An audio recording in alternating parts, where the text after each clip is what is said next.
r/NoSleep. Posted by u/ladderlocksmith483. Every night at 2 a.m., something comes to visit me. I recently moved back home, to Appalachia, Kentucky, specifically. Well, I've actually never been to KY in particular, I'm a Virginia boy. But after years of scrimping and saving and denying myself all the little pleasures that make life worth living, I managed to buy a little piece of land outside of town, and a trailer in pretty good condition, too. I even had enough cash left over to afford all of those annoying connection fees, for electricity and water and whatnot. Now, some folks might look down on a trailer, but I don't need a lot of space, and with all my basic utilities hooked up, it's really no worse than an apartment, although property tax is a lot cheaper than rent. But I digress. I didn't just move out here because I miss the mountains and the woods. See, I used to live in a city, Las Vegas. My apartment was a shithole, and pouring drinks for all the poor saps who drained their wallets at the casinos was my job. I swear, there ain't many lines of work more depressing than that of a Las Vegas bartender. Kept me from ever risking a dime at the tables, myself. But something unusual happened one night. This old man came in, black man, I gotta assume in his 70s, nice clean suit and hat. But his hands and his face were absolutely filthy, guy looked like he'd been digging ditches all day. He sat down with a sigh, and I started to pour him a beer. Well, he looked up, real sharp, and asked for a shot of whiskey. I obliged, of course. But seeing as I'd already poured the beer, and figuring he must have had a hell of a day, I slid it over to him anyways. "This one's on me," I said, "you look pretty beat." Well, he smiled, real big grin, and his teeth, unlike his face, were damn near perfect. Pearly white, practically shining in the dimly lit barroom. He thanked me, and drank it down, all at once, before reaching for a shot of Jack and downing that, too. He turned to me, ordered 2 more.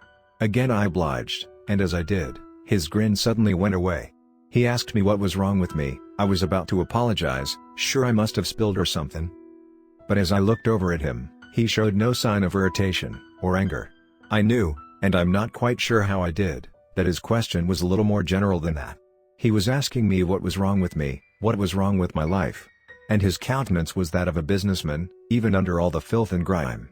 The alarms in my head started to go off, I got real nervous, all at once. And I said the first thing that came to mind. "I guess I'm pretty lonely." It was the truth, of course. I've made no real friends since moving to that godforsaken city. I've been too busy trying to survive at first, and presently, trying to get out. No girl, no buddies, just me, in my dingy apartment, working in this dingy bar, dreaming of being anywhere but here. His smile came back, it looked as if a load had been lifted from his shoulders, and he downed both shots of whiskey in quick succession. He paid for his drinks, stood up quick, and tipped his hat. Wordlessly, he strode out the door, leaving me not a little bit unnerved. Now before I go any further, I gotta say, there was one more peculiarity to this old fella. We spoke, and I remember the gist of what he said. I remember what he ordered, I remember him thanking me, but no matter how hard I try, I can't seem to remember his actual words. Strange as that is, it pales compared to what happened next. That night, as I fell asleep, I dreamed of a girl with golden hair, beautiful blue eyes, and a brilliant smile. Not a dirty dream or anything like that, we sat and talked, and laughed. Her voice was like birdsong, and she smelled of peaches. When I woke up, I felt refreshed, and happy. Well, that feeling stayed with me, right up until about the time I went into work. I was standing at the counter, cleaning one of the glasses, when I realized that the whole place was empty. I checked the clock, 8:32 p.m., not exactly late, but we'd usually have at least a few customers by now. I was ready to write it off as a slow night, when a voice called out to me, asking for a shot of whiskey. I turned, and the man from the previous night was sitting in the same seat he'd been last night. He smiled real big, and he was still covered in dirt and grime. I poured a shot, and I wondered to myself how he hadn't been bounced at the door. I slid it over and he drank it down. Now I still can't remember his words, but I know he asked me if our business was settled. If I was satisfied. My heart went a little cold, and before I could stop myself, I nodded real vigorously. He laughed. And what a laugh it was. It didn't really seem to come from his mouth, or anywhere for that matter. He said something, about how a young man like me shouldn't be lonely. And he left. He paid first, of course.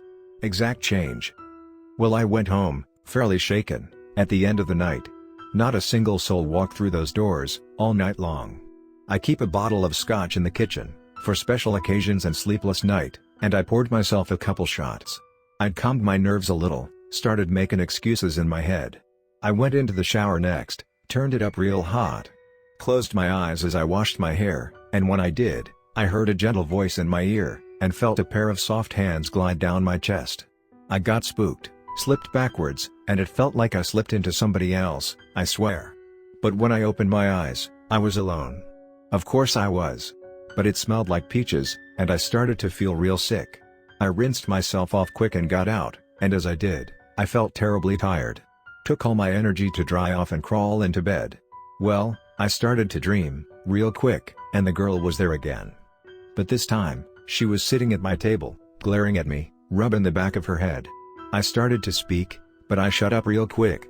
See, I felt the cool, sharp, and very impartial blade of a rather fucking large knife pressed against my throat. And the hand that held it was absolutely filthy. The man's voice, I heard it again, and for the first time, I could remember his words.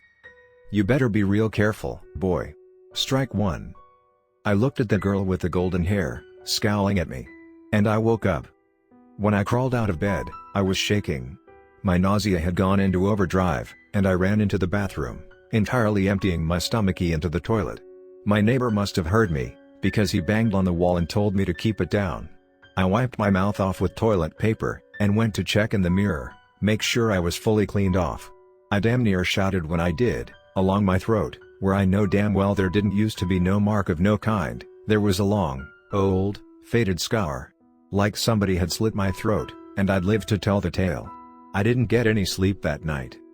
I called into work, told him I was quitting. My boss was fucking furious, but I hung up on him. Packed my things, loaded them into my old truck, and hit the road. Spent a bit of money on sleep-in pills, the kind that make it so you don't dream, you know. And I went home, to my mama. She weren't happy about it, but I told her I just needed a couple weeks, that I was buying my own land, and I already told you how that ended. I'm out of sleep-in pills. Tonight, I'm gonna let myself dream again. I can't just drug myself every night, right? And hell, I never saw that old man till I came to Las Vegas, so maybe now that I'm out, everything might just go back to normal. I'm not sure. I'm too nervous to fall asleep. So here I am, telling my wild tale to you folks. I wonder if I'll have more to tell, come morning.